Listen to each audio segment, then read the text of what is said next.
feeling. Everybody seems to think it's they who bear the pain, they who bear the biggest cross, the loneliness and the shame. They who suffer when you're living in your... It would be better if people could move up slightly. Sorry for the delay. We're now ready to rock and roll, as they say. It might be better, particularly if you want to ask questions and stuff, if you moved up from the back a wee bit, just fill up these seats around here. Come on, don't be shy. Puggy Suus. Sean Darn Leon the Shaw and Corley Nawal, Rinchid Shaw and Cerdlin, Kinyal Cerdlin, Scrivener Shaw and Norrie, Le Donald Lunny, agus Vichy Fearway, agus to Majan Sasta and Lena Gambul Damien Dempsey, agus Luka Bloom, Birchton, the Scrivener as far as cheer Féile in our mask. I thank you all for coming. My name is Fergus O'Hare and I'm delighted to have been asked to host this event for the second year. This is the Falls Community Council Songwriters Workshop. It's the second year that they've been running this. It's part of the ongoing music development courses that they do in the Falls Council during the year. And last year we had Donal Lunny, and it was a wonderful event. And I think the story went out afterwards to those people who missed it. And a lot of you are here now, making sure you're not going to miss it the second time. This year we're delighted and honoured that we have two of the best writers in the country at the present with us. And they performed last night in a brilliant gig. For those of you who were there, I can see a few heads still prabbing. It was a wonderful night, and we're delighted that they've taken the time out of a very busy schedule to come up and talk to us today. The format will basically be pretty relaxed. Damien's going to come up and do a couple of songs, and then we'll have a chat with him about whatever. You can ask questions about his songwriting and whatever other embarrassing things you want to ask him. And then he has to leave in about an hour with a good stretch of time with him. He has to go to Derry, and Luke will be here, come in halfway through that, and we'll continue the conversation with him. And it should be a good comparison to the two styles and the two periods that they've covered. That's basically what's happening, and the floor will be open for yourselves to ask whatever you think, whatever's been worrying you, and whatever you need to find out about. Okay, so without further ado, I'd ask you to give a big welcome, please, to Damien Dempsey.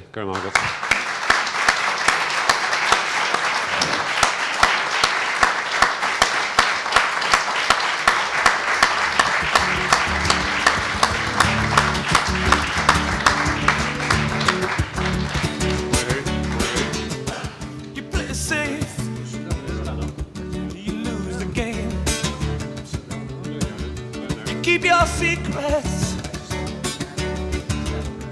I wanna fly on the high trapeze. I get dizzy off my knees. Yeah. Hope there's a dove waiting to fly with me. Hey Damien, thanks a million for coming. You want to sing a song or two for us? Thanks very much for having us. Our pleasure, entirely. So, what are you going to sing? I think Fergus will do, I'm very rough now, I have to say, I have to admit, my friends, I'm very, very rough. I'm going to do my Ronnie Drew impression today, but I'm going to sing a song about, I sort of find that anger has caused me to write a lot of songs. It's this great instigator for songs. So this was back in the time of the Celtic Tiger boom, and I remember just reading in the paper, there was all these tribunals going on, and nobody was really getting reprimanded for what they were doing. All these politicians, they seemed to be getting away with it all, and I saw this case in the paper, this young man from Limerick, and he came from a really troubled background, and he was on the streets, and he was an alcoholic, and it was during winter, and he stole a jacket out of a shop, to keep warm. It was a real bad winter, and he was caught, and he was just thrown into Mountjoy prison, for I think it was 4 or 5 months. And he was an alcoholic, so he should have been put on a treatment program or something. But they just threw him in, and it would have been very hard in Mountjoy for a fella who wasn't from Dublin as well, and never been in prison before. So he hung himself.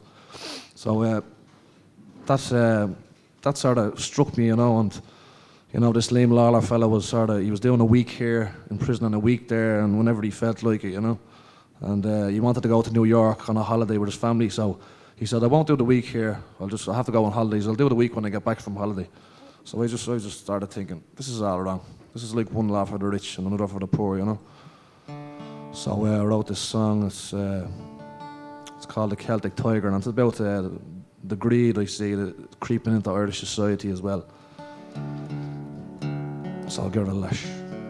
I hope I can sing it now for you. I'll give it a bit of a shot.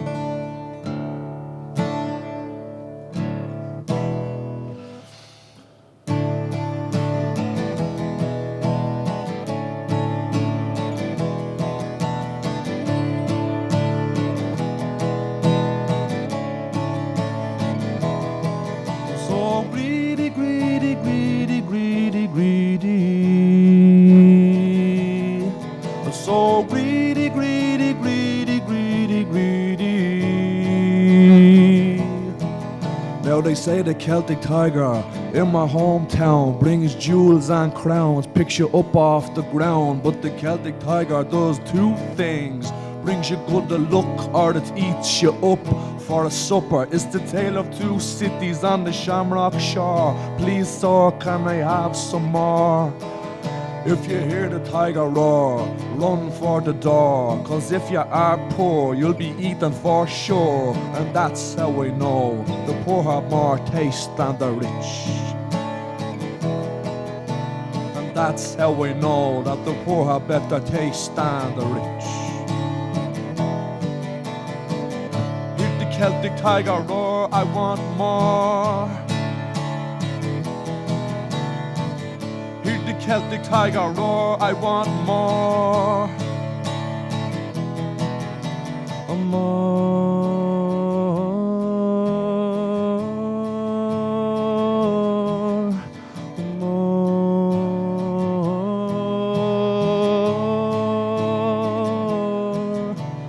Fastest growing inflation rate in the world. The cost of a rundown house is absurd. This isn't any age for a low income wage. Ask anyone who's locked in a cage. A couple with kids can't afford a place to live, even if they have a good job. We're being robbed by the builders and the fat cat government, a league of greed, and they don't even need for a thing. It's a sin, but it's the nature of the beast. Better go and find a priest and confess, because your greed is gonna leave you soulless. Hear the Celtic tiger roar, I want more. Hear the Celtic tiger roar, I want more.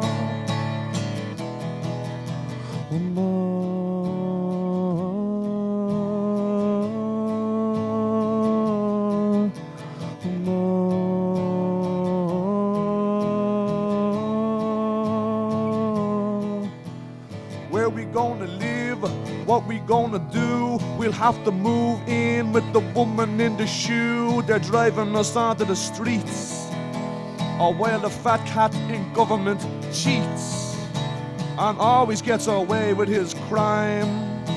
A kid steals a jacket and does time.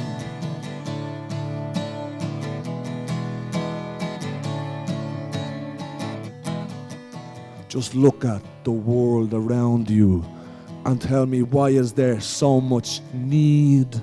Because of greed.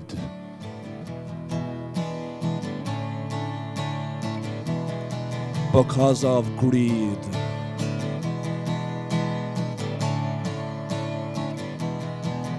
So greedy, greedy, greedy, greedy, greedy.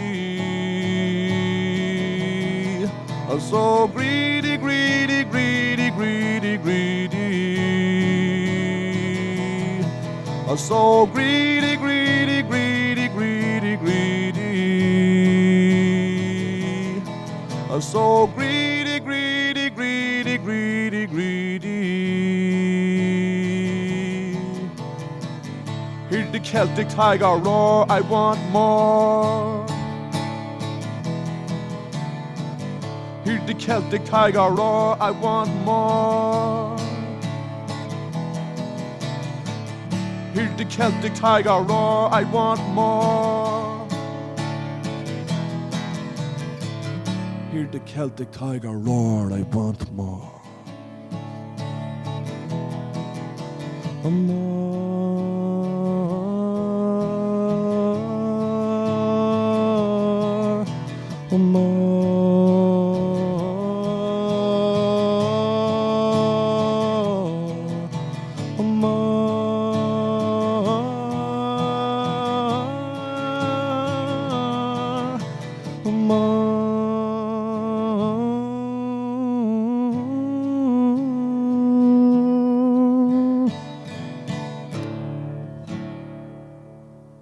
Thanks.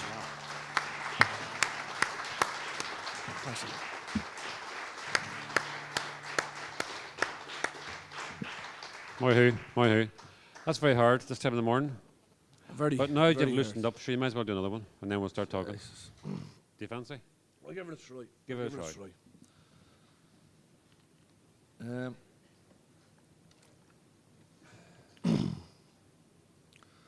This one I started out. Sometimes, like I'll just be playing around the guitar, and I'll get something that sounds good, a few chords that sound good together, and then just start humming something over it, you know. Whereas the Celtic Tiger, I had a definite idea what I wanted to write, you know. I had the lyrics sort of first, but this one was sort of melody, you know. You're just humming something over it that sounds nice, so you get a nice tune that sounds good, and then you think, what will I put in here? So I just put in a few lyrics about the city of New York and how people from all over the world live there together on the island of Manhattan. And it sort of proved to me that people can live together in relative peace, you know.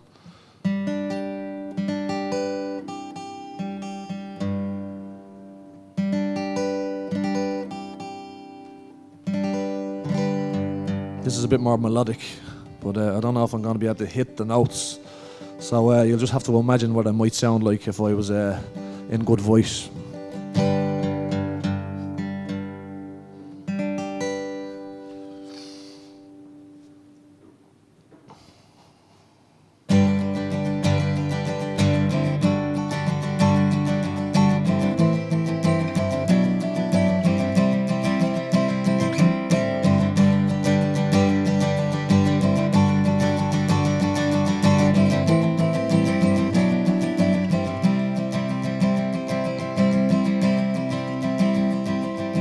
Flying on the sea, with my guitar and me, 30,000 feet. What a brilliant feat.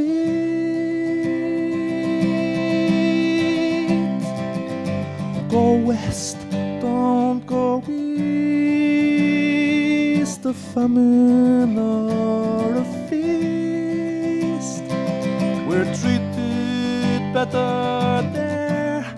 A homeless one is rare, and I feel the city's low.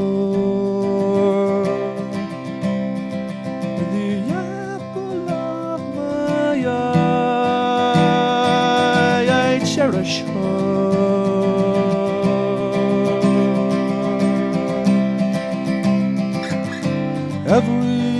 Everybody's here from all across the earth.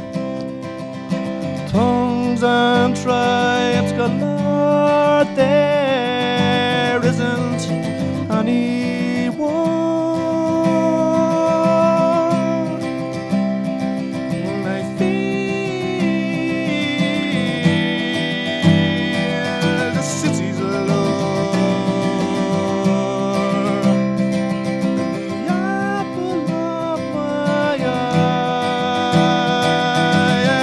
cherish her. I feel the city's lure, the apple of my eye. I cherish her.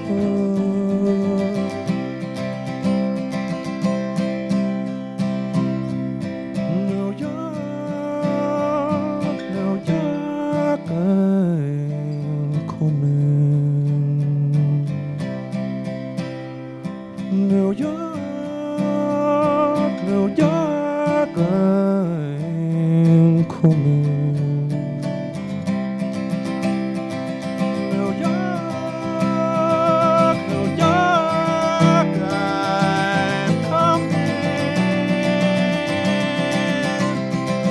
New York, New York, I'm coming.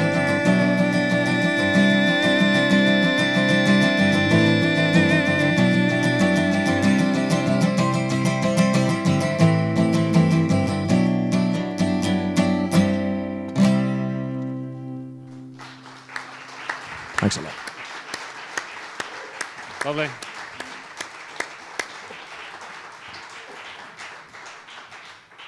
Moihu. Brilliant. Okay, we're going to have a chat. Okay. They're putting up signs behind you. That's the cue cards. If we can put a structure, or even pretend to have a structure, which will no doubt break down, but at least we can say we had one, which we moved away from. Maybe we'll talk about the background and where the songs come from, and then maybe there's a lot of songwriters here I recognise about the art of writing itself. You sound like a dub. I am indeed, for my sins. I thought you might be. And your songs very much reflect the period that you grew up in Dublin. Yeah. But from listening to you last night and listening to the CDs, the majority of them would be very strongly have very strong opinions, political songs, Yeah. very much in the tradition of Joe Hill and Woody Guthrie and Ewan McCall and Christy Moore, a few, Dick Gaughan, a lot of those sort of.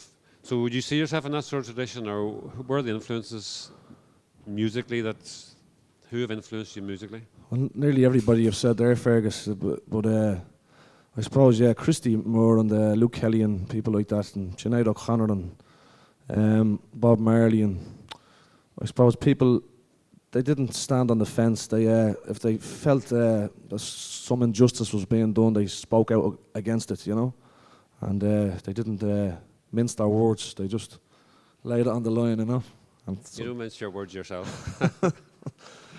So, a lot of stuff's about drugs and the Celtic Tiger and drinking and all that sort of stuff. Is that what motivates you? You mentioned the word last night. You described your stuff as urban folk. Yeah. Is that what it is? I've been looking for a word to describe it for years, and that seems to be the one that comes closest, Well, I suppose when I was growing up, there was always sing songs in the house, and singing all traditional ballads, and all the rebel ballads, all my granny and my uncles and all, they'd be all singing in the house. Didn't have instruments, but they'd be singing, but then the brothers would be listening to ska and the Madness and all that, the Specials and UB40 and Bob Marley and all. So I suppose it was seeping in, It was all sort of, I was like a sponge as a child, and it all went in, and then it came out later. A bit of reggae influence there, and I suppose then the rap came on the scene, and I liked some of the rap, Yeah. It's just, you mentioned rebel songs. There's a sort of like everything else in the world, there's a sort of, there's the good side of the fence and the bad side of the fence, and it's very respectable to talk about the protest tradition in songs. Yeah. And all those people I mentioned, the Joe Hills and the Woody Guthries. Yeah. But somehow or other, rebel songs are slightly have been made by the Dublin media and all the rest of it to be on the wrong side of the fence. Yeah. I mean, I can remember the first, and it only occurred to me later on that it was a protest song and a political song was Kevin Barry.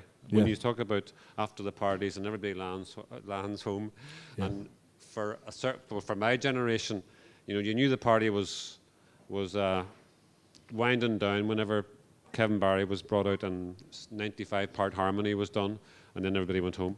So it's very much, your stuff seems to be linking that up again. Some of the stuff you're doing about colonisation and about stuff even in the north, the marching. The marching season, Yeah. So you see yourself as in any way bringing the rebel song into the broad protest?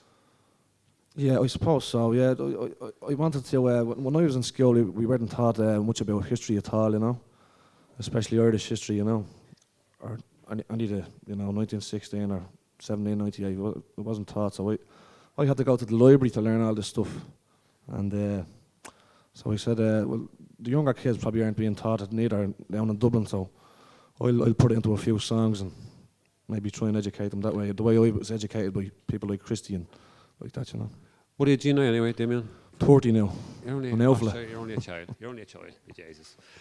So, when you were growing up, it was during the whole Northern thing, whenever, as you say, those Irish history are certainly the the period dealing with the IRA and that sort of stuff, and the fight for the independence wasn't dealt with. So how did you learn it? Where did you get your politics from? A lot of it from like listening to Christy and that, you know. Yeah, that's amazing. And stuff like that, yeah. It's amazing to think how many people, the power of music to influence people and to teach people. How many people in the room, for example, would have heard of Kevin Barry if it hadn't been for the song? I'd say a lot fewer than there actually is. It's a very powerful sort of medium. Yeah. So, to go on to that, I hope you'll excuse me for speaking about you in the sort of fourth sense or whatever it is. My sense of grammar isn't the best, but I listened to your records, right? But last night was the first time I saw you on the stage. Yeah. And listening to the records, they're great. You hear the politics. But to understand the Damien Dempsey phenomenon, you have to see it on stage. You have to see the way you work with the influence you have on young people. It was phenomenal last night. I went up to watch from the very front, and there were gangs of under 30s, a lot of them under 20s, and they were up there, and they knew the words, and they were giving it that, and they all had their mobile cameras up, taking photographs. So, do you see that as important? Is that the importance of what it's all about? To be able to bring young people and give them a message, teach them a message. I felt almost last night you were speaking for them. There were young people there, and they were the whole message about drugs and stuff. And you looked through in the eyes, and there were people as though you're saying, "That's me." Yeah. You're saying you're speaking for me. Yeah. Do you get that sense? I do. I know a lot of them can relate to what I'm singing about. You know. Yeah. You know, I don't feel as many other songwriters from down around my way are doing much. You know, talking about what happened to them and their experiences. You know. So I think that kids can relate to what I'm saying, and if I can send them away singing "Love Yourself" today, you know, singing it to themselves, I'm very happy, you know.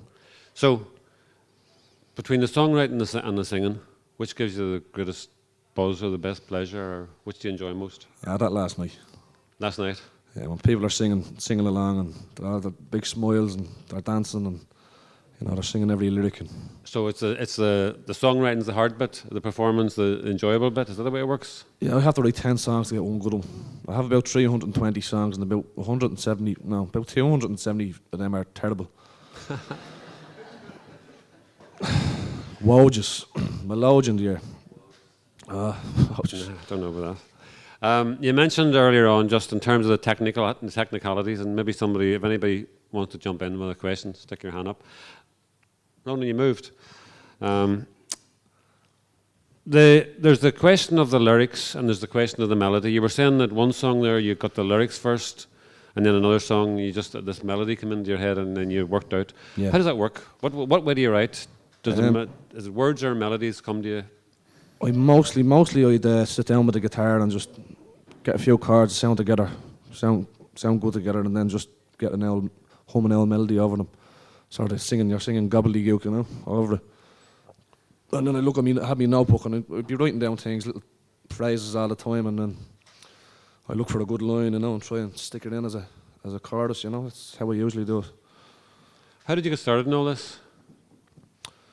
I think I was 12, and I heard Tin Lizzy Whiskey in the Jar in 1987. Féile had just died, you know. Aye. Everyone was playing his records. And Eric Bell's solo, when the notes rang out, my brother had it turned right up, you know, and the notes rang out, and I was just like something switched a light switch on, you know, a bulb on in my head. So you started from 12? Yeah, I started playing guitar, you know. Then I started just writing little bits of poetry about the smog in Dublin at the time. And the homeless we'd see around the street in the city centre. Yeah. And then I used to take someone else's melody and put my own lyrics to it, you know. That was a good way I found of starting off. Right, this is a theory of mine, right? I test it on anybody I can, and you're unfortunate. When you're growing up and you're trying to sing, or you're trying to learn to sing or whatever, you model yourself on somebody. Yeah. And you sing like them for a while until then you get your own style. Like whenever we were starting out years ago, it was the Clancy Brothers. Everybody all the young fellas who were trying to play the guitar, they all sounded, "I'll tell me, man," that sort of stuff. Then it became the Dubliners, and then we had Christy. You have all the young the Christy Moore singing or lookalikes or whatever it is. And in the north, my theory is in Belfast we have a guy here called Ray McCauley. Right. And I think if you listen to an awful lot of the musicians in Belfast, they grew up as young Ray McCauley's, right? Yeah. Who was the young Damien Dempsey? He was the young Damien Dempsey. He was just a local guy going around, was he? No, I'm saying when you were young, Yeah. who were you? Oh, who was I? Sorry. You weren't. You weren't a Clancy. You were too young to be a Clancy brother. You were probably too young. Were you a Luke Kelly? Or were you always a Damien Dempsey? I wanted to be Féile in it. Did you? Yeah. What was I going to say? I was a bit too pale. If I had leather trousers, I would have worn them, you know. I grew my hair long for a while, you know, when I was about 14, down to here, but it wasn't worth it because I was in a fight every day. There was gangs of skinheads chasing me up and down the street, you know. Right. So I said, I'll go with the flow here, just shave it off. Good reason to I get a took haircut. the easy way out. Is there anybody out there needs any of all them budding songwriters down there wants to come in? Just if you feel like jumping in, put your hand up. Okay, we'll keep it going in the meantime anyway.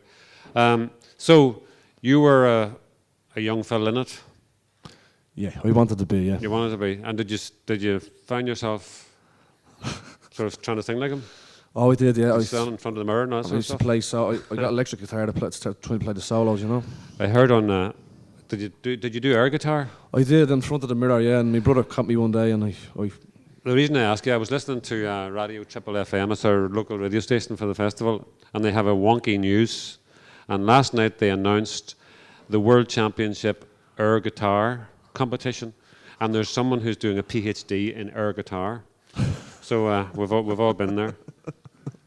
So, that's where it all starts out from. So you were talking last night, you mentioned things like urban folk about putting people down, about the voice of disaffected youth.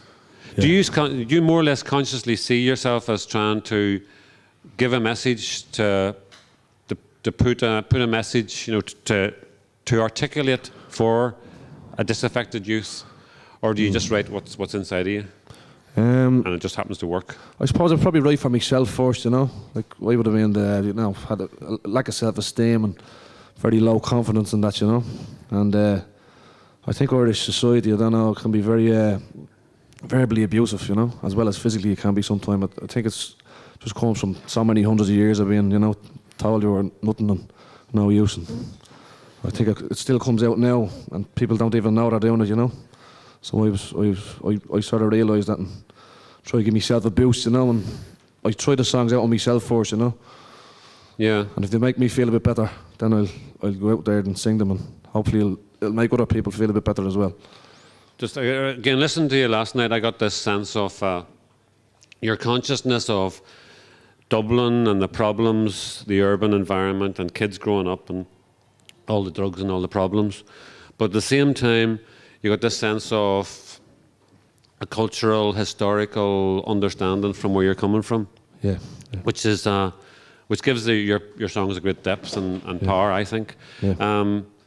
Again, I've probably asked you this, but where did you get that sort of roundedness, that big. It might, in one sense, be easy enough if you're good at it to write about what's happening on your street, about the kids, taking the drugs. Yeah. But when you put that into the context of the years, the colonisation and the years of oppression in the country and what's happening in the north, particularly for a young man growing up in Dublin, where it wasn't on the TV and it wasn't taught in the schools. How did you get this sense of?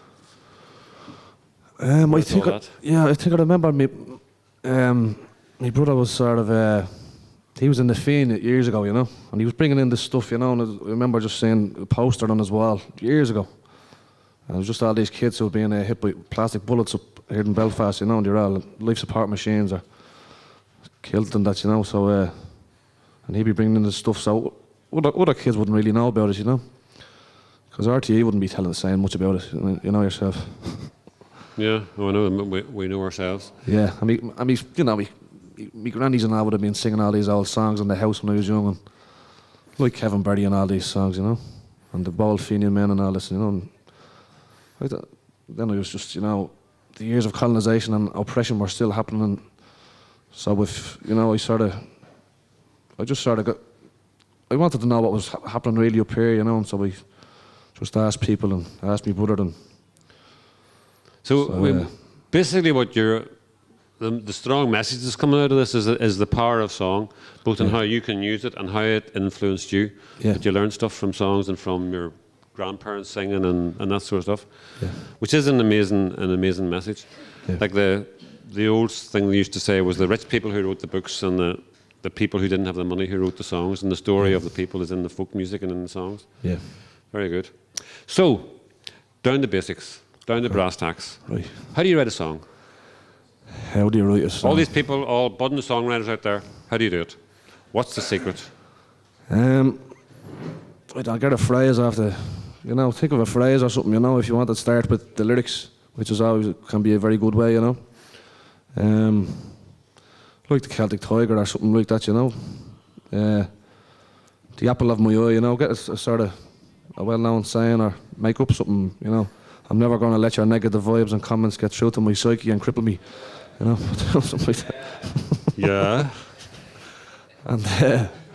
And just fit that in, fit it over a couple of chords maybe, or just one chord, So I can see you sitting there saying now, what rhymes with, I'm never going to let your negative vibe get it? That doesn't sound too easy. It doesn't have to rhyme either, There's no rules really. That's where I always go wrong. That's where I went wrong, you see. Yeah. Whenever in my 3 songs, when I stopped my songwriting career after 3 songs, because I thought they had to rhyme. Yeah. Now I know where I went wrong. Now, any other questions down there from all you budding songwriters? Can I just ask how much of the Dublin accent has an influence on the song? A lot of people up here tend to copy the southern accent when they sing. Yeah. Give it a better meaning or a different way to it. Yeah. Can we hear much of that Dublin accent influences your own song? I suppose I used to sing in when I started off. I used to sing my own songs in like I sort of fill in it Jimi Hendrix accent. So I'd be singing about a dog queue in Dublin in an American accent, It sounded very strange. So then I'd sing a ballad at a party and it'd be in my own natural voice, And then someone asked me, sing one of your own songs, and I'd change my voice. So I said one day, right, why don't I just sing the same as I sing a ballad? But then when you're singing a bit of reggae and that in a sort of Dublin balladeering style, that's what people are sort of going, what the hell is that? So it takes a good while for people to get into it. Sometimes they never do, but if they give me a chance, usually they get it after about 16, 17 listens. Any other?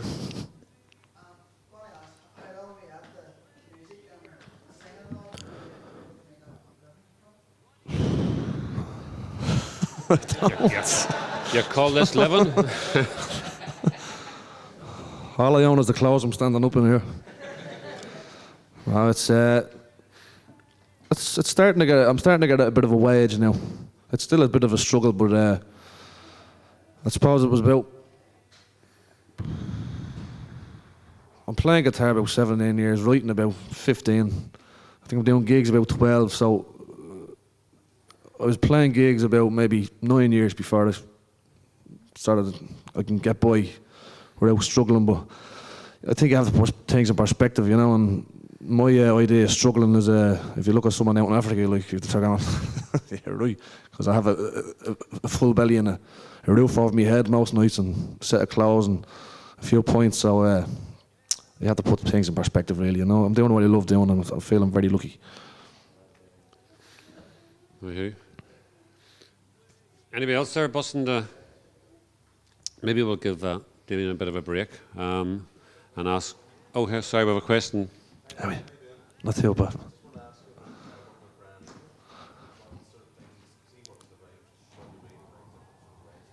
Yeah.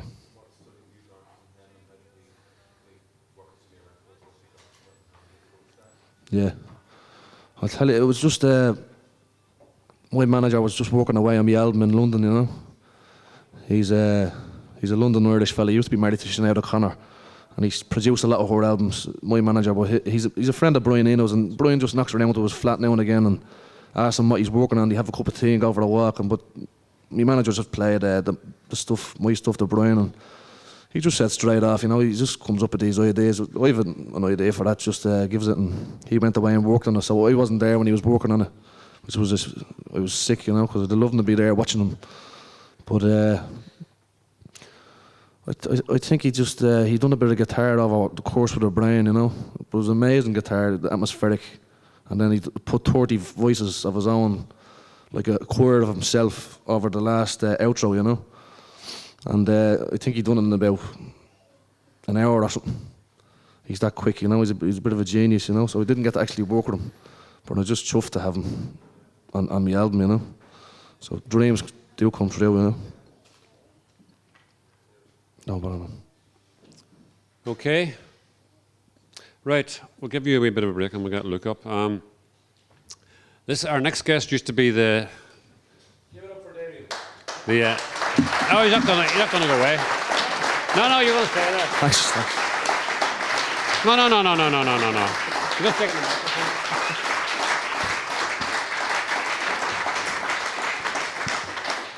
I should maybe sit over there. Our next guest used to be the rising young talent. Now he's the risen, slightly older talent, and he's brilliant, and he was brilliant last night, and he's been brilliant for a long number of years. One of the best songwriters, lovely singer, and brilliant guitar player.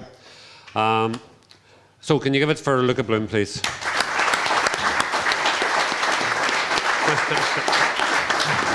Why don't you sit there? Where did you sit there, and I sit over here, so I don't have to look from side to side. I'd much rather talk about Damien than talk about anything else. It's great.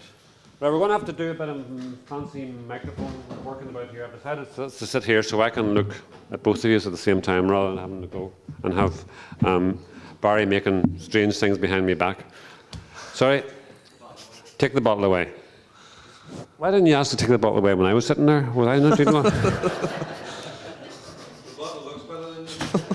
Thank you. We rehearsed this earlier, you know. Garmagat, you're very welcome. We made that man sing when he came on. Oh, you wanted me to do that first? I think we're going to have to make you do that as well, just to be absolutely fair. So Damien doesn't write a song about the inequalities of coming up to Belfast and they make him work harder than they make Luka Bloom, you know. How are mics here? We need a mic for guitar. Me up. Unless you want to talk during the song. Bit of rap. Will I sing that one, Beck, will I? Okay. Jesus.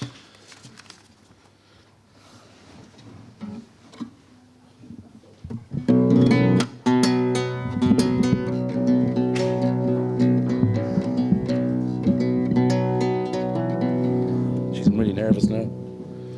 Yeah, grand. We can do what anyone can. I'd be bricking myself after listening to that fella. He's great, isn't he? You're both great. No, Damien's the business now. No. Isn't it amazing though, if you ask any Irish fella who ever held a guitar, who did he want to be when he was a young lad, every single one of them says Phil Lynott. And it all comes down to women.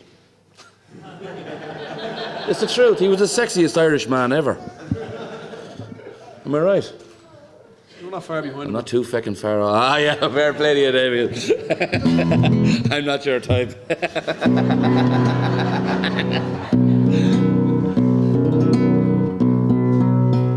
Okay, I'm going to sing you a song that I started writing last Thursday after I heard the announcement that was read out on the telly. And this is just what came out in the first hour, and I haven't done anything with it since, so it's literally a song that I'm trying to write at the moment. And I'll just quickly say why I chose to write this song.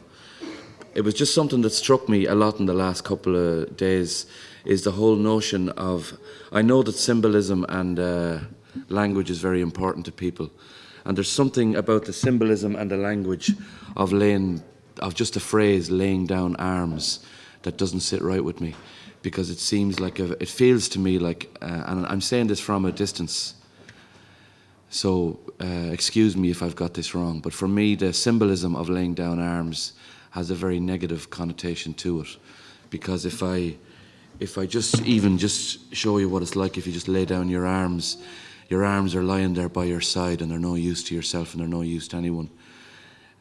The idea of laying down weapons is one thing, but the idea of laying down arms is something else. And I just wanted to write a song that had a more positive symbolism attached to it. I hope, purely for myself, okay? Is that all right? Jesus, I'm shitting bricks here now, lad.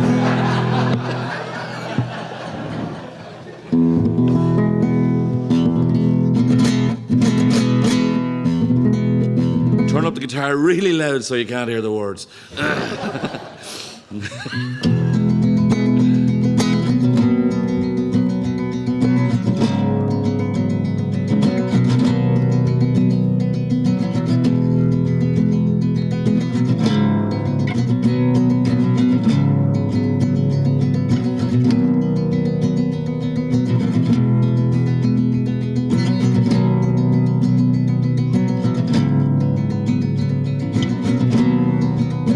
Open up your arms,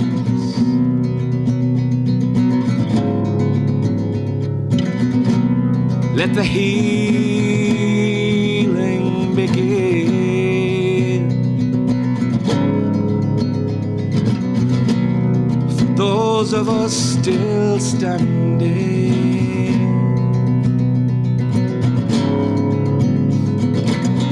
let some light shine in.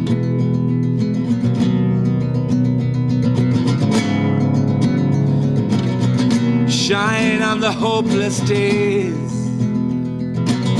shine on the raging nights, shine on this slip of a dream.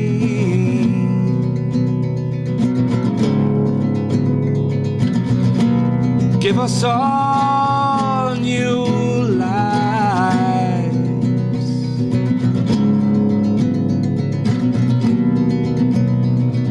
Cry and be still for the stolen years.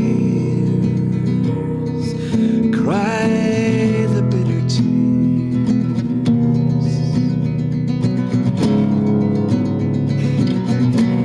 Then let's learn love songs, sweet love songs, songs that don't deny what has been and done, songs that throw some light on each and every one.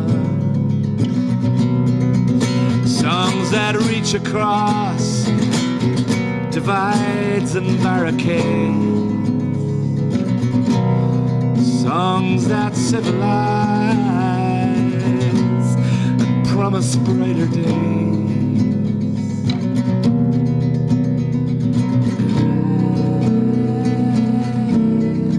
Be still.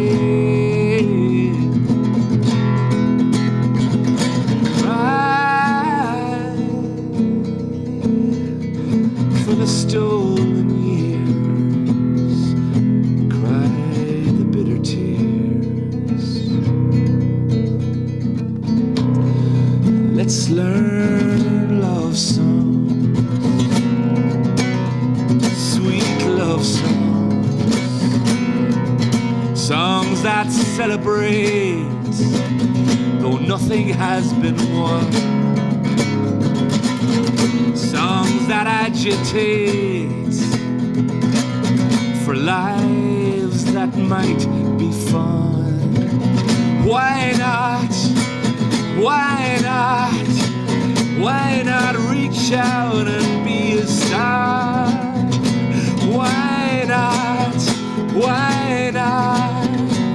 We have come this far.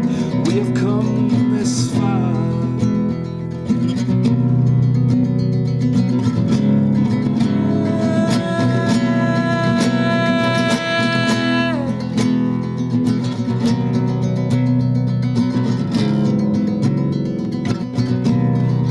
Let's learn love songs,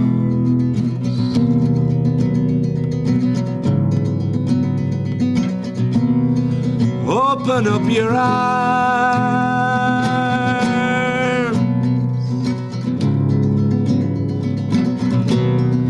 Let's learn love songs,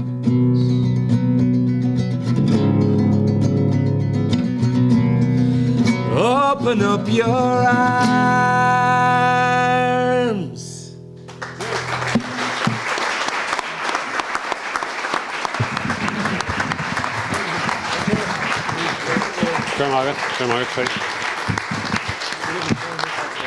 Lovely, well done, beautiful, beautiful. Right, you only sang one song, so you're going to have to sing another one, but we'll do it later. Okay. Okay. Just again for there's someone down there who's minding Damien. Her name is Sal, and she's going to say, because Damien has to rush off to Derry at some point, so whenever the time's up, but a wee bit longer than the actual time. Derry's not that far away. Sure, they can wait. But Damien's going to have to leave, so we'll get Barry to sing a song later on. Right, Luka, how are you? Good. I've just had a terrible thought. A terrible thought. You and I go back a wee bit. The first time I met you was when we had a folk club up the street here. I think this will go completely over the head of almost everyone in the audience here. There used to be a folk club called the Pure Drop, which we ran up in a place called the Green Briar, all of which is probably ancient history. The Green Briar was up the hill there. And our general guest used to be Bran Moore, who came over every week for a fiver from North Belfast. And then we had a brainwave, and we got Elise Moore up for our first guest. And she says, whenever she came up, we had a brilliant night, and she loved it. She says, get our Barry up. And within a month or two, you come up in your first gig, and you stayed in my house for the first night. The awful thought I had was, this all happened before Damien was even born. Isn't that a frightening thought? Yeah, well, I really enjoyed listening to Damien, and it was very informative listening to him. And Damien is 30 now, and he's been gigging a good while. And I was 32 when I became Luka Bloom. Right. I'd done a lot of gigs, and done a lot of gigs in Belfast. I remembered one of them last night. I was talking about it in Speedy Mullins' Boundary Bar. Ah, yes. First time I had a gun pointed to my head. Do you think, is there anything, And that was before the gig. has it happened to you many times since? Once or twice at the end of it. Well, again, I think Speedy Mullins' pub is gone and the Green Briar is gone. Is this something, do you think there's any connection? But we're still standing. Okay. So you were singing when you were 14 years of age, according to your website? I was singing when I was 5 years of age. When I was 5 years of age, I sang My Singing Bird, which was the first song I learned in a school, not a school concert, a town concert in the Palace Cinema in Newbridge around Christmas time. And it was so cold in the cinema that I still had my duffel coat on. Right. I stood up on the stage with a duffel coat and I sang My Singing Bird, and I was rewarded with a Christmas pudding. And it was the first time I realised that you could get rewarded for singing. Very good. And I've been doing it ever since. Funny, you brought an album out there a year or so last year, was it, that on the acoustic album Yeah. with the Singing Bird on it? Yeah. Which I got. It's a beautiful album. Before Sleep Comes. It's called. Before Sleep Comes, exactly. I have it in my notes, but they're on the other side of that table. And it occurred to me listening to that the Singing Bird I always associate with Belfast. I associate with the McPeaks. Right. The McPeaks sing it, Anya Andrews sings it, and Eamon O'Fagan sings it. Sinead And then I sings heard it. you singing it. It's a beautiful song. It is a beautiful song, but it's love not it. very common. Oh, it's a gorgeous song. I love it. Is it? Where did you learn it? School. At school? I heard that earlier, didn't I? It just because it amazed me to hear you singing that, because I've never heard anyone outside of Belfast Oh, I love singing that song. Yeah. I love that song. So, songwriting. You've written some of the anthems of the last 30 years. If you think of the city of Chicago, Well, it's one of the anthems of the Section last 30 30, years. Section Thank 31. you. Okay, fair enough. Thank you. There's a whole list of them. Do you want me to get the list of them? Well, I think this part of Ireland is the only place that people even knows Section 31. I But it think- was very powerful. I mean, Yeah, it well, gave a thanks. very important message. One of the things about in the north, I mean, and yourself, and Christy, and a few other people there was a very small group of musicians who were prepared to use the derogative to touch us. That the north was a dicey issue, and if you wanted to make it big in Dublin music scene, you were best keeping well away from it. And to come out and write a song like that, which actually articulated, in the way that I was talking about Damien articulating what the young people last night at that concert were up dancing, were feeling, that very much articulated for us the feeling up here of just Section 31. Our voice couldn't get out. And that was a very important piece of music in my reckoning. Thank you. For up here. So, Section 31. To be honest with you, I mean, I really appreciate you saying that, but I think I understand how, because we're brothers in that you would say, you know, people like yourself and Christy sort of did this, that, the other, whatever. But the reality is that Christy and I are completely different, and his connection with Belfast and with the struggle and everything is completely and totally different from mine, and much deeper. And there are reasons for that, and you know, it's not really fair to in a certain sense. I really appreciate what you're saying about Section 31, but to even speak of us in the same sentence is to me, it's because his contribution and his role is so enormous, whereas I'm very much and always have been very much on the outside, constantly coming in, but very much from the perspective of the outsider, whereas he has been very much a part of the struggle here in a way that I never have been. And I'm not putting myself down by saying that. I'm only speaking the truth. So, I mean, I see it. that's very interesting and profound almost, and Well, it's kind of true. yeah, okay, well, why is it true? Why is it? Do you want to talk about why it's true? Did you purposely sort of say, right, I want to... Yes, I did. Okay, what was the rationale, or what was the reasoning? Well, it's interesting that you were talking about Kevin Barry at the start of the thing. I'm the only person in this room that I know of anyway. My actual name is Kevin Barry. I'm christened Kevin. I was christened on the 23rd of May, 1955, when I was born in my parents' bedroom. They christened me Kevin Barry Moore. Now, a lot of people here might be really excited about that, about the connection with that from a sort of a right-on political point of view, but I wasn't wildly excited about being called after some poor devil who was hanged when he was 18. To be honest with you, if they'd called me Elvis Presley Moore, I would have been a bit more excited about it. Or Phil Lynott Moore. To be honest about it. Do we really need the air conditioning, lads? Sorry. Can we knock it off? I hate it. Yeah, it was just sorry, I just have an old sore throat and the air conditioning kind of... Sorry.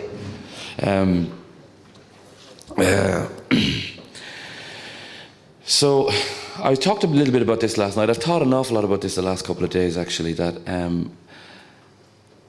the Miami thing had a huge effect on me. I mean, everybody has moments in their lives that affected their lives. And I only realised the last couple of days, actually, the extent to which I was affected by the Miami Massacre. Because I was 20 years of age when that happened, and I was starting out in my life as a working singer-songwriter, as a fella writing songs and doing gigs, at a time when it was almost impossible to even, you're asking Damien about making a living. Like, the amazing thing for Damien's generation of singer-songwriters is that actually it's the first time I'm aware of that a fella writing songs actually has an audience in Ireland. I mean, when in the mid-70s, when I was starting out singing my own songs, if you didn't sing Bob Dylan songs, Christopherson songs, Randy Newman songs, or ballads, it was impossible to get a gig.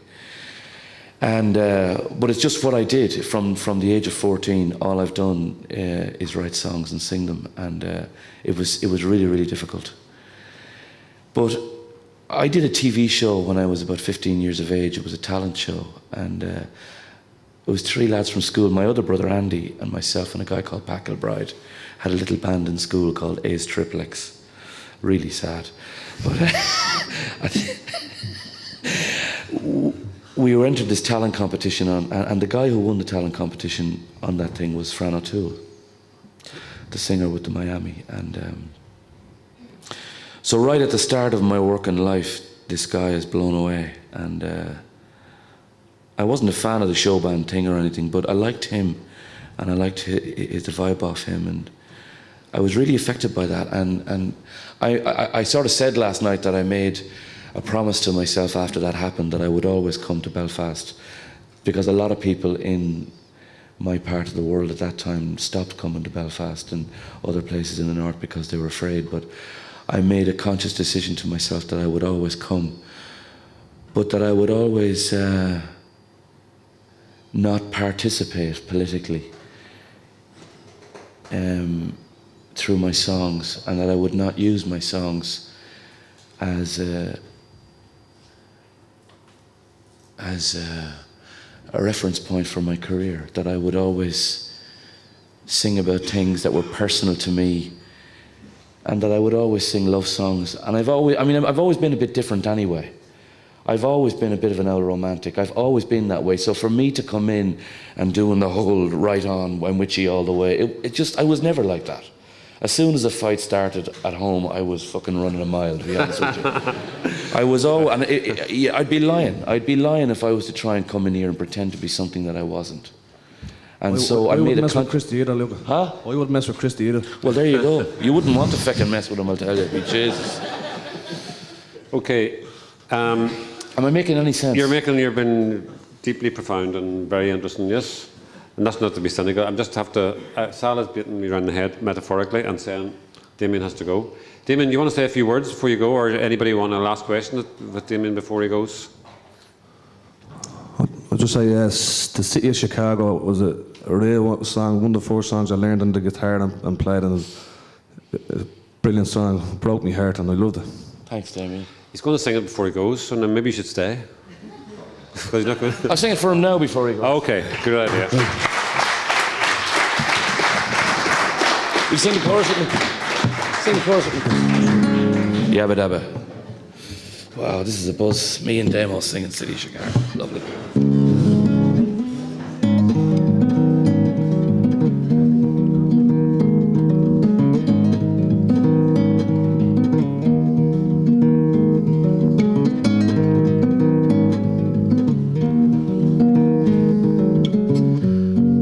City of Chicago, as the evening shadows fall, there are people dreaming of the hills of Donegal.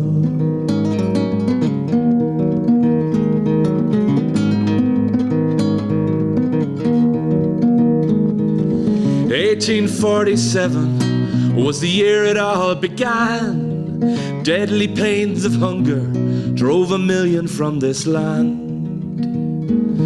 They journeyed not for glory, their motive wasn't greed. A voyage of survival far across the stormy seas. To the city of Chicago. as the evening shadows fall. There are people dreaming of the hills of Donegal.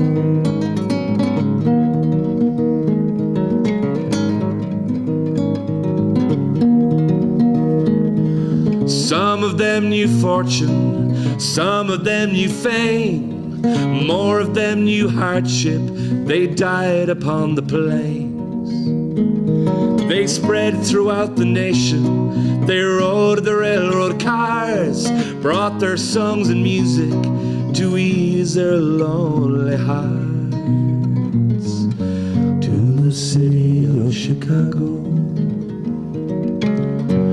as the evening shadows fall,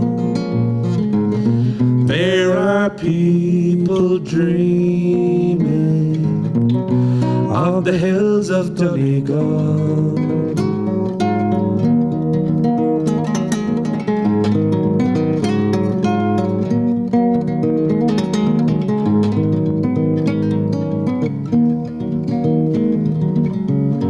'To the city of Chicago, as the evening shadows fall, there are people dreaming of the hills of Donegal.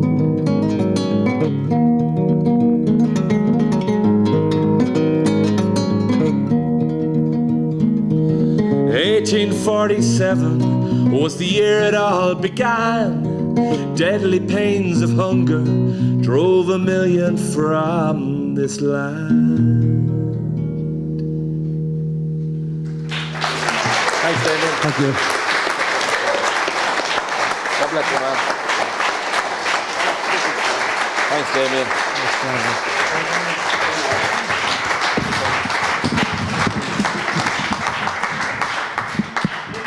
We'll jump in to see you one of the days.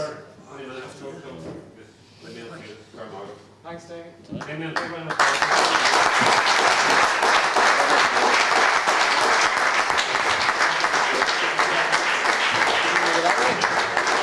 I mean, there are songs that I'm glad to have written, and that probably City of Chicago would obviously be one of them.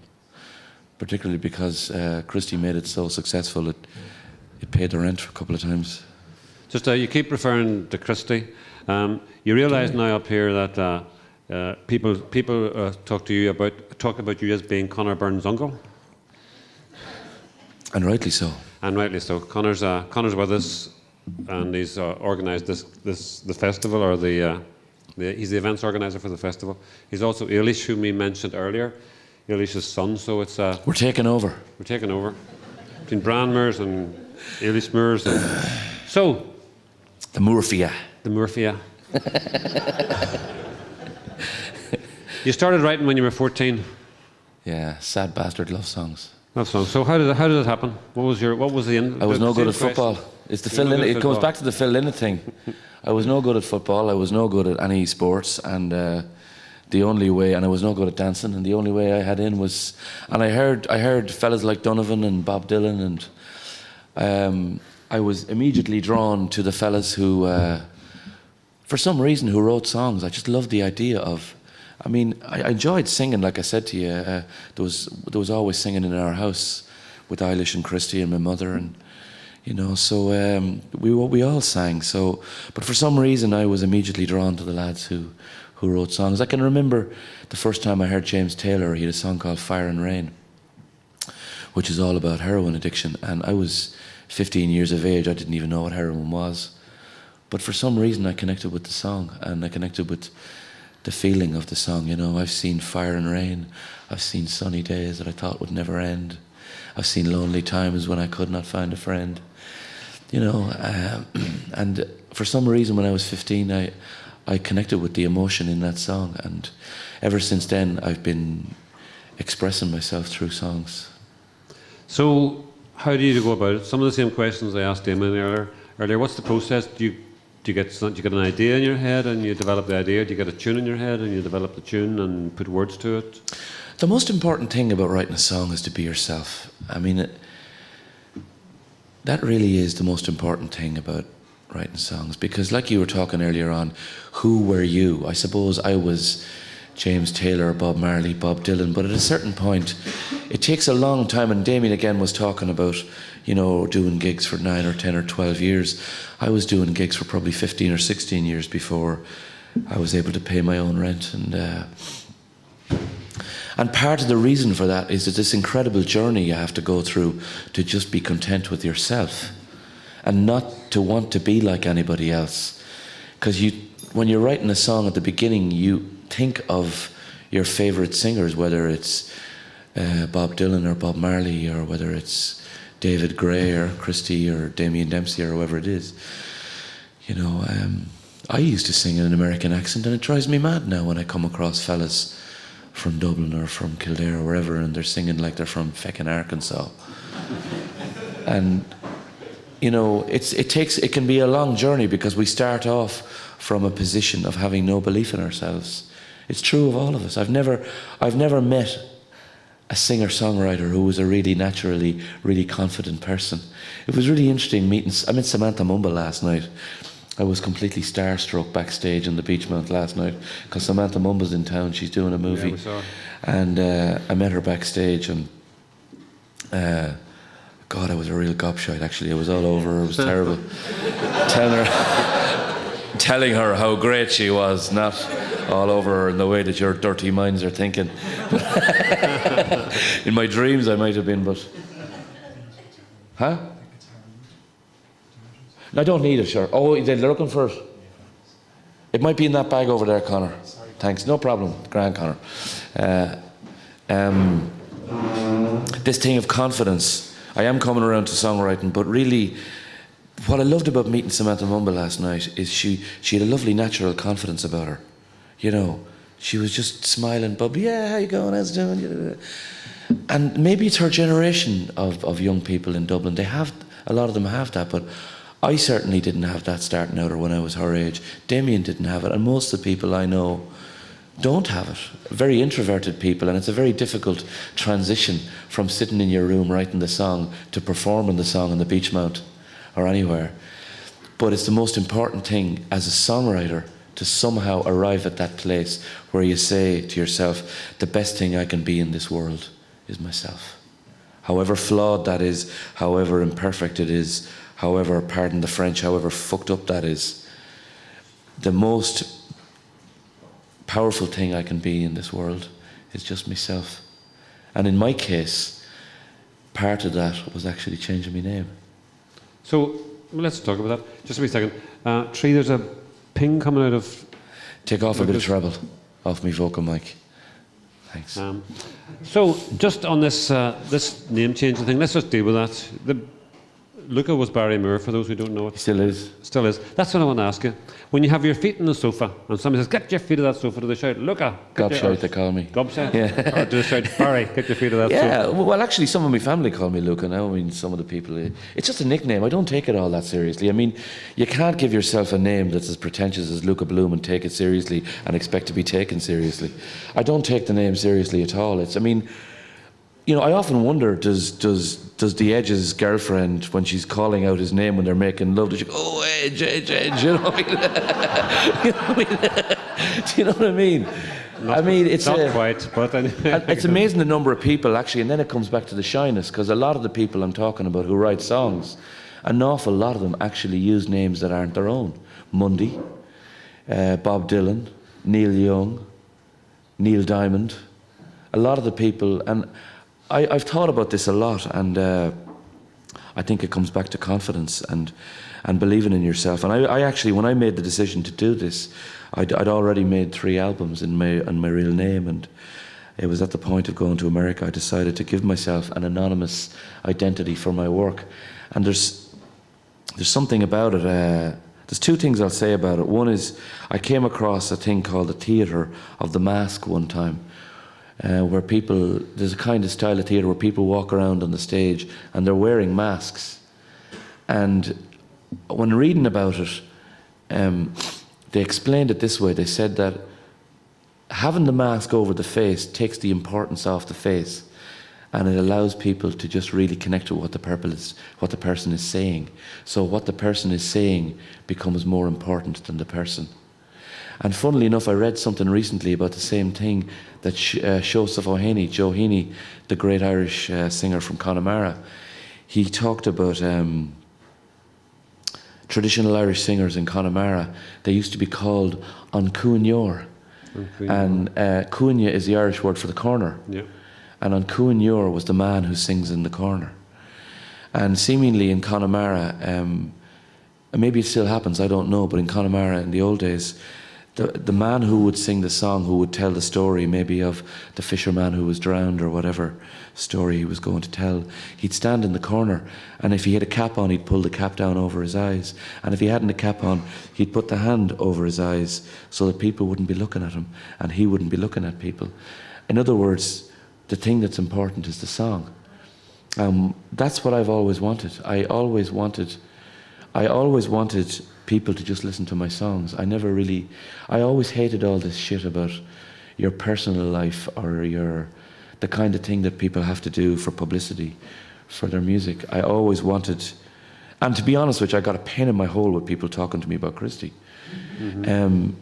I always just wanted people to be able to hear my songs. I never wanted to be important. I just wanted people to listen to my songs. Yeah. And that's why I decided to do that. And it's really worked for me. It's also given me a bit of confidence to express myself, I think, even more than I did beforehand.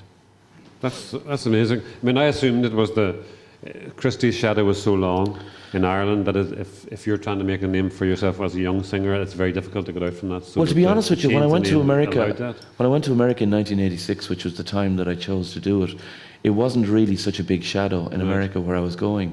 It was more to do with just, I actually liked the idea of having an anonymous identity for my work that had nothing to do with me as a person. It's a trade name. That's fascinating. It's just a nickname. It's just a nickname. Very good. That's all it is. So, back to the songwriting. Who do you see as the influences that were on you when you started this? James Taylor, Donovan. Donovan? Yeah, I know. Donovan's still about. Donovan's living in Ireland now, isn't he? There was something, you see, I suppose I was a bit of an escapist. We're talking to under 30s. He's living in Mallow. Donovan was a singer in the 60s, for those who...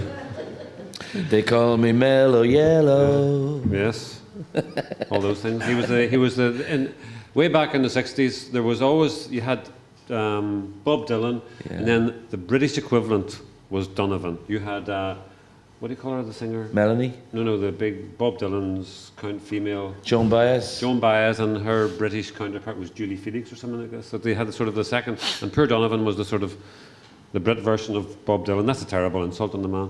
He's written some good songs in his own right. And he's living in Ireland now. But anyway, according to himself, he's the ultimate Celtic bard now. Is that right? I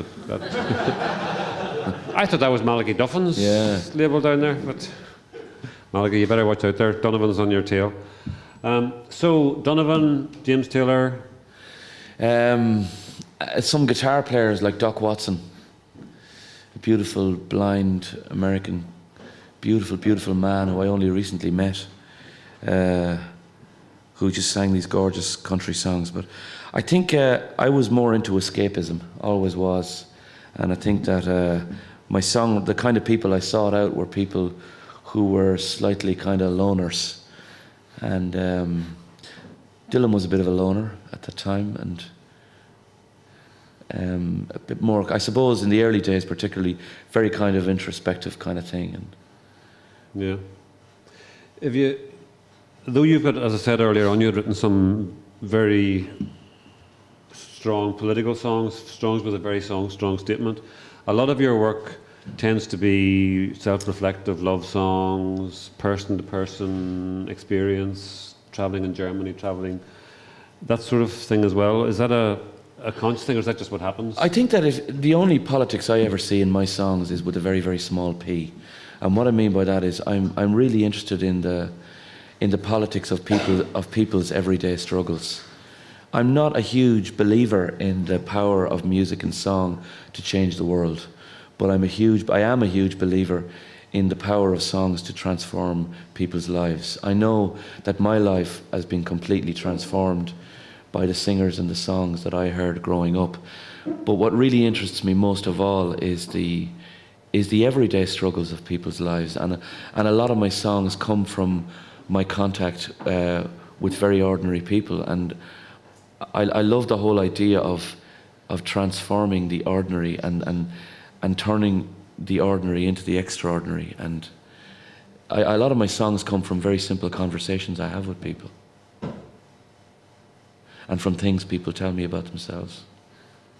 So, I mean, I would have thought, in terms of even the city of Chicago as being a political song in small p, insofar as it tells a people's experience. It's a general experience. It isn't one person. But it is one person. It is a song about one person's loneliness. It's a song about one person in Donegal, in Chicago, lost in Chicago, and I know what that feels like because I've been there. I was an illegal citizen. I was an illegal Irishman in America in the mid-1980s. But is the power of it not that, while it is about one person, it's about millions of people, it's about you, everybody it's about everybody who's but I don't think the power would exist if the power of the song only has power because you have to try and get inside the heart and the soul of one person who is alone, who is in that situation. And that is the magic of the city of Chicago. For me, is that, and the only reason I was able to write it because I wrote it the day after my other brother Andy emigrated to America in 1984. That was why I wrote it. So for me, I tried to put myself in the position of the guy who is alone in America, who's dreaming of Donegal. And that's the reason. That's the streets of London. That fantastic Ralph McTell song, yeah. Have you seen the old man who walks the streets of London? It's one person, and it's that. When I write a sad song or a song like that, it's to try and put myself in the position of the person who's going through what they're going through. Another song that's of that nature, if I may cite it, is a song I wrote called "This Is for Life," which was inspired by the marriage of Paul Hill to Marion Zeravalli in prison in England. And that's a song where I just tried to capture. I'd never met Paul, I knew nothing about him. I'd met Marion over in New Jersey, and I tried to capture that. That's what I try to do with my songs. They're very personal, but they can be universal. But what makes them universal is the fact that they're so focused on one person. Yeah. I mean, it's like... I'm talking shite, am I? No, you see, I think it's important. The generation of the under 30s here probably will not be consciously aware of what emigration was. I mean, we now have these easy jets and you fly out wherever and you fly back and it's no problem. But my parents' generation went to London and never came back. You don't have to go back that far. Yeah. There's people still in Boston. There are people today in Boston. Boston is full of people today who can't come home. Yeah. Because since 9/11, the laws in relation to immigration have tightened up so much, and the sympathy for the Irish community in America isn't as strong as it was before, in the pre-Bush era. So, people who, like me, went to America in the mid-80s, who worked as tradesmen in Boston, thousands of them. Many of those people are afraid to come home for funerals, for weddings, for holidays. So you don't even have to go back as far as your parents' generation to talk about that. But that whole the sense of the emigration song, which is now seen as a bit sort of like, that song, which is almost that song of the city of Chicago is in that tradition. It's almost like, dear Danny, I'm taking a pen in me hand. That one about going to Dublin. Fair play to you. It's the same idea. The one that's, which a lot of these songs are now frowned upon and looked upon as sort of quiche and maudlin. The one about, come back, Paddy O'Reilly, living is free and all that sort of stuff. But they were political insofar as they spoke of a generation who, when you went to London, when you went to New York, you didn't come back. It was the American wake, the London wake. And they're very, very powerful. I think that's. But to me, they're all powerful because they capture the isolation, they capture the separation, they capture the loss of community, the loss of family, the loss of place. That's what makes them so powerful. Well, is that what's this all about then? This songwriting stuff. I mean, what struck me last night listening to Damien, and this struck me in the past listening to you, that song we mentioned earlier, the Section 31, you actually articulate, and Damien, I saw him doing it last night for all those young ones who were up bopping. It looked like he was saying what they thought. He was articulating their experience, their ideas. And by articulating them, he was making them real and clear, and they suddenly understood maybe what they hadn't understood in such a clear way previously. That's all very deep and waffly too, maybe, but is that the essence of sort of, is that the essence of art? Is that what we're talking about here, where you actually get down and you actually articulate? The essence of art is shit. Sal told me to get deep, to get really deep into this thing, But is that what it's all about, where you're taking ideas which people have about, and suddenly you say it, and people say, God, I wish I'd said that? No, I've never actually heard a song, this is honest to God's truth, I've never actually heard a song where I wished I'd said that. I've never. There's millions of songs that I really, really love, and there's millions of songs I'm so happy are in my life. But I've never actually heard a song and said to myself, God, I wish I'd written that. And that's not to take away from any other song, but at the end of the day, this is all I've ever done, and I'm always searching inside myself to see, is there something I can say? But I believe if I set out from the beginning to try and say something that I think is important for people, I think I'm completely missing the point. I think that for me that's not the thing to do, because I think that that's a bit of a jerk off. I think that I have to try and be true to myself. And I have to try and say the things that I want to say, even if they're not what people necessarily want to hear. I mean, I've come to Belfast for 30 years singing love songs, and there's been whole areas of people that haven't come to my gigs. And I'm completely okay with that. But I would rather do that than come to Belfast and sing songs that maybe people might want to hear. But if it's not really me, if it's not who I am, then I'm a fake. So I'm not going to do that. So I don't do this to try and connect with other people. I do this to try and be true to myself. So this song that I sang for you, that I wrote after the IRA statement last Thursday, I sing this for myself. I sing it because it's as honest as I can muster a personal reaction to something that I feel profoundly important, that I feel has already changed my life since last Thursday. And so I try and look inside myself and find an honest reaction to that. And if other people connect with it, that's great. But if they don't, that's okay too. Right. We've got so deeply involved and enthralled in this very high-flowing conversation here. Anybody out there needs to ask a question, wants to ask a question, just put your hand up. In the songwriting genre or area, or there we go. Can I ask you, the Luka who writes the songs and the Luka who performs the songs, are they two different people? And if they are two different people, is it important that they are separate? No, they're not separate at all. I never really think too much about this, the kind of separation between the Luka thing or the Barry thing or anything like that. I genuinely just see Luka as a nickname that I don't take seriously. I'm still the same person I was when I was 16, sitting on my bed at home in Newbridge writing songs and singing them. The performance thing is interesting. Over the years, sometimes I've fallen into the trap, and I think it is a trap, of you get so excited when you build up a following. You spend so long working hard, like Damien talked about, trying to build up a bit of an audience for yourself. And then when all of a sudden you arrive at a point where people are paying in to see you, and it's fantastic, you can run the risk of being afraid of losing them. And I've done that in the past, where I've written songs and maybe not sung them because I've thought, well, the crowd won't like that, or that won't go down well. And I'm sure there are songs that I've written that I really like that I've never performed because I'd be afraid that the people who pay in to see me wouldn't like them. But as I'm getting older, I don't do that anymore. Now, if I sing a song that's important to me, if I write a song that's important to me, I'll sing it, because I think that's the most honest thing to do. And that's the most important thing about my work, is to be honest with myself. It's not to people please. It's to sing the thing that I feel is important to me. Because otherwise, like I said, I just think I'd be a fake. Kirsty Biela?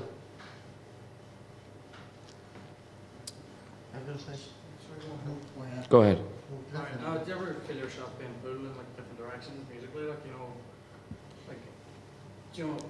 sort of like just for myself, I feel sometimes that maybe I want to go down doing an acoustic sort of route, and other times go down just playing traditional music with my brother, or I have a heavy metal band as well. Like, do you ever feel yourself being sort of drawn to the It drives me demented. It drives me demented. Do people hear that question? Do people hear the question in the back? Do I ever feel that I'm getting pulled in different directions musically in a way that can be really confusing and wreck your head? Yes, all the time, because I'm a big music fan. I absolutely love music and different kinds of music. I've 3 completely different albums in my head at the moment, and I don't know which of them I'll do first. Yeah, I do. I really do. I suppose what I try and do is I allow myself to listen to everything and to enjoy everything and celebrate everything. But at the end of the day, at some point, I have to come back and say, well, who the hell are you? What, you know, and keep it simple. And so I go off in a million different directions. I did a covers album a couple of years ago called The Keeper of the Flame, and there's a reggae song on it, there's a rap song, there's a disco song, there's a couple of folk songs, and I indulged myself in that. But when it comes to my own thing, I want to try. There's so much confusion in the world. If you look at MTV or radio, people are getting so many messages and so much stuff coming at us all the time from the moment we wake up, that the one thing I want to try and do is really keep it simple and try and every time I go to make a record or do a gig, is just keep it simple and come down to the essence of what you think you're about and just send it out there. Guess to be Ella and Jen? This man here is a question. Sorry, Tree. It's just some of the people that you were commenting about as being influences. Right. Like when they were asked about songwriting, a lot of them tended to be very vague about where it comes from. Like, and I particularly remember Arlo Guthrie saying once about writing songs and about it being like fishing, like landing fish. And he said that like Bob Dylan was waiting up the stream, like landing everybody's fish before they got them. But they were always very vague about what was going on and seemed to want to distance themselves from like the craft of From it. the inspiration, you mean? Well, what do you feel about that? Are you looking for a kind of a godlike kind of a thing here? No, I'm just wondering what you feel about it. Right. Because I think there's a very good reason why people give a vague answer, because I think they don't know.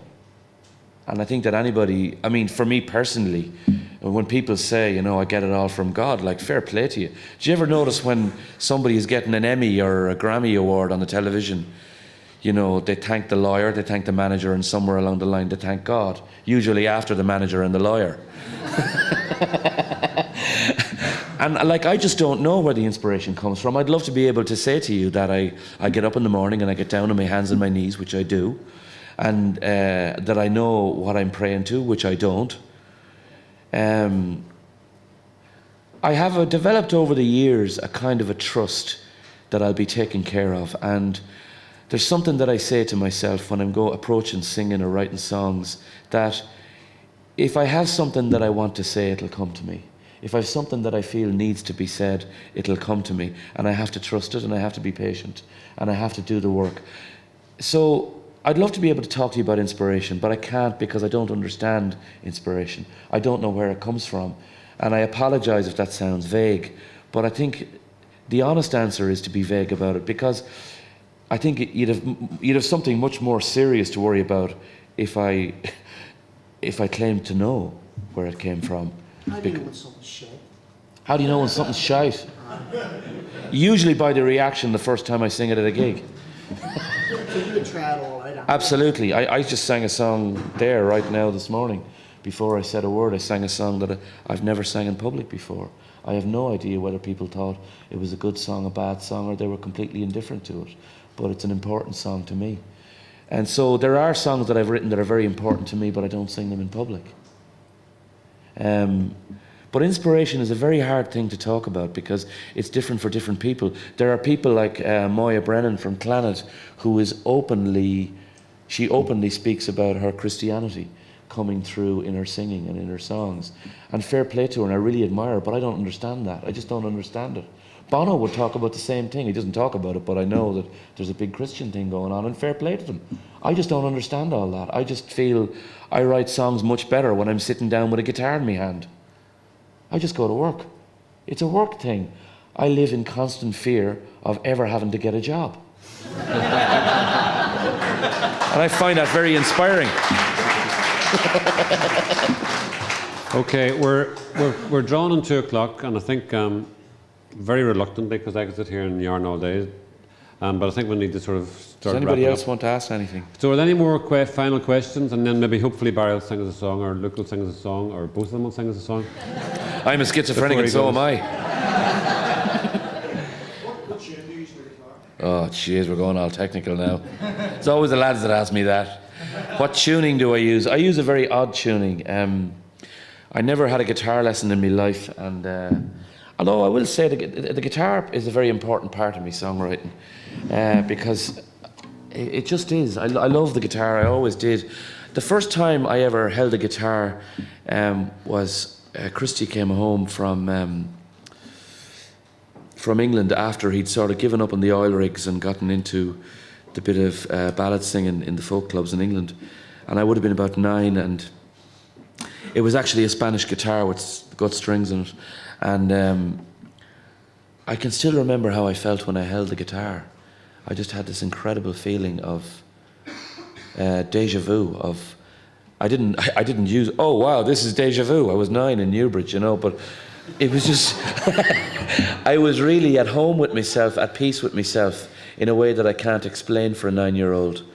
And it's all I've ever done since then. And but the ordinary tuned chords that people use, for some reason, I always felt very awkward with them, and I always felt very uncomfortable with them. And I always loved the idea of experimenting with tunings. And but the basic one that I use it's very popular amongst people who accompany traditional music. It's called dadgad.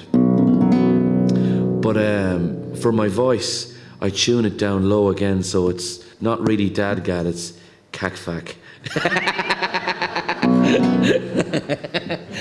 And I hate being asked questions about the guitar because I haven't a clue what I'm doing. I just make it up as I'm going along. I'm going to sing my singing bird. Lovely. Is that all right? For this man here.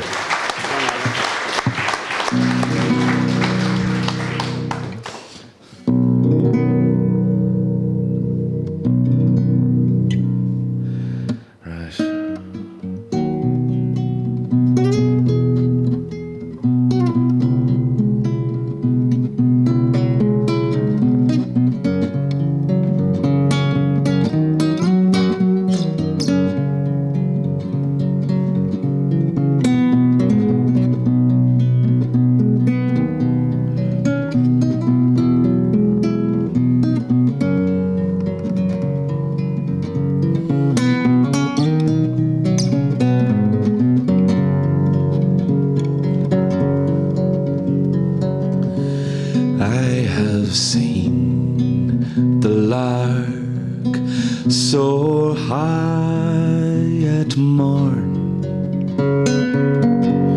to sing up in the blue. I have heard the blackbird pipe its tune, the thrush and the linnet too, but there's none of them can sing so sweet, my singing bird, as you.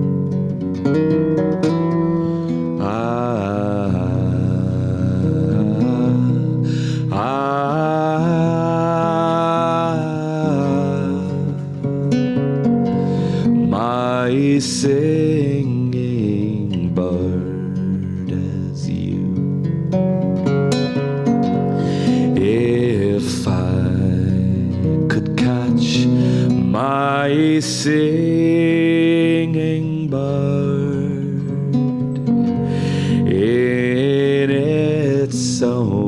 cozy nest. If I could catch my singing bird, I'd warm him upon my breast. But there's none of them can sing so sweet, my singing bird, as you.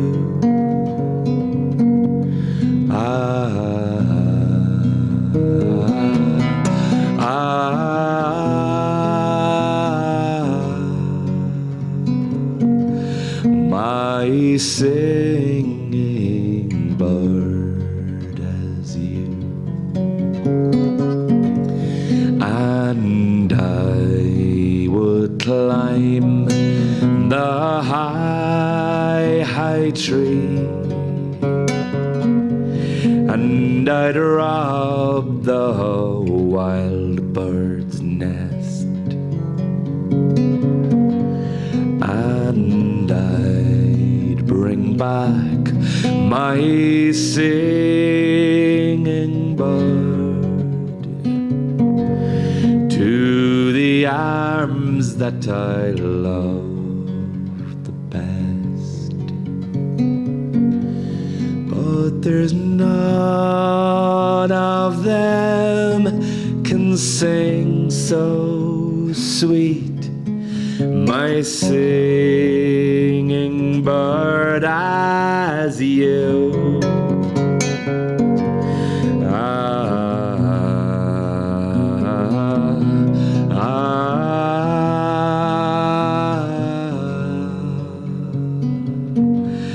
My singing bird as you.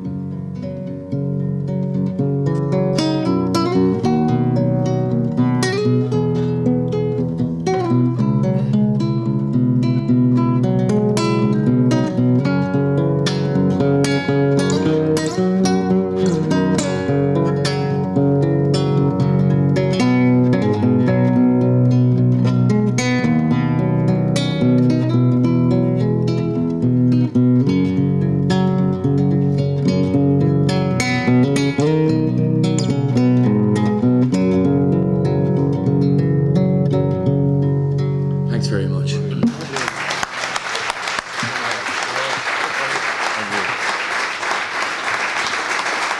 Very Margaret.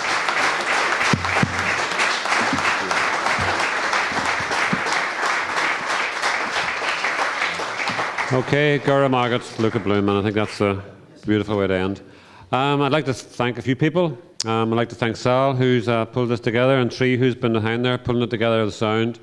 Anyone who's interested in continuing the Falls Community Council musical course, technology course is ongoing. You should talk to either Tree or Sal about that. Thank the staff of the Roddies for allowing us the venue. Thank you all for coming. And most of all, thanks to Luka Bloom.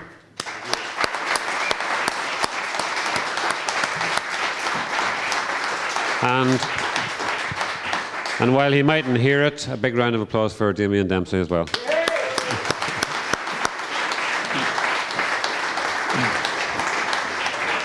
Gur mágah, slán agus bannacht, okay? Bunaigh soltas an Kidjala Danella.